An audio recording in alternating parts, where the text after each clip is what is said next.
അമ്മ നമുക്ക് ബ്രൂജ് പോയാലോ? ഓക്കെ. ബ്രൂഹിൽ നിങ്ങൾ വരുമ്പോൾ മസ്റ്റായിട്ട് പോയിരിക്കേണ്ട ഒരു സ്ഥലമാണ് കേട്ടോ, holy blood of Jesus Christ cathedral. അപ്പം ഇവിടെ യേശുക്രിസ്തുവിൻ്റെ ബ്ലഡ് പ്രിസർവ് ചെയ്തിട്ടുണ്ട്. അപ്പം എന്തായാലും നിങ്ങൾ ഇവിടെ പോകണം കേട്ടോ. അത് കഴിഞ്ഞ് ഞങ്ങൾ സ്ഥിരം ചെയ്യുന്ന പരിപാടിയാണ് വെളിയിലിറങ്ങുമ്പം ഒരു വാഫിൾ ട്രൈ ചെയ്യാന്നുള്ളത്. അപ്പം എപ്പോഴും ഞങ്ങൾ വെളിയിൽ പോകുമ്പോൾ ഇത് ഞങ്ങളൊരു മസ്റ്റ് ഐറ്റമാണ്. പിന്നെ ബെൽജിയൻ ചോക്ലേറ്റ് പിന്നെ ഫേമസ് ആണല്ലോ, പിന്നെ അതുകൊണ്ടൊരു ഹോട്ട് ചോക്ലേറ്റ് ആയാലോ.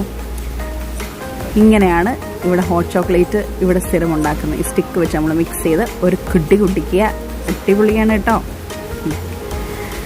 പിന്നെ ഈ കാണുന്ന ഒരു ക്രിസ്മസ് ഷോപ്പ് ഉണ്ടല്ലോ, ഇത് ഇയർ റൗണ്ട് വർക്ക് ചെയ്യുന്ന ഒരു ക്രിസ്മസ് ഷോപ്പാട്ടോ. പിന്നെ ബ്രൂഗിൽ നമ്മുടെ കുതിരവണ്ടി ചേട്ടനുണ്ട്. പിന്നെ ഇതുണ്ട്, ഇതൊരു സ്നാക്കാണ്, നിങ്ങൾ ട്രൈ ചെയ്യേണ്ട ഒരു ഐറ്റമാണ്. ബിറ്റർ ബോൾ എന്ന് പറയും. നല്ല ക്രിസ്പി ആയിട്ട് അകത്ത് മീറ്റ് ആണ്. ഒന്ന് ട്രൈ ചെയ്ത് നോക്കാം. ഇത്രയ്ക്കുള്ളൂ.